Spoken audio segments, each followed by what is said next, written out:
অস্বাভাবিক পরিস্থিতি হলে হাত নয় বুক লাগাতে হবে।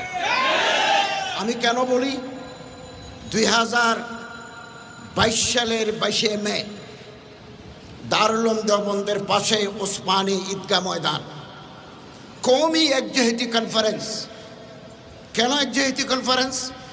বাবরি মসজিদ ভেঙে দিয়েছে, আরও বিভিন্ন মসজিদের নিচে শিবলিঙ্গ আছে, কুতুব মিনারের নিচে আরেকটা কিছু আছে, এ জাতীয় কথা বলে মামলা মোকদ্দমা করি ভারতের বুকে ইসলামকে নিঃশেষ করে দেওয়ার চক্রান্ত চলছে।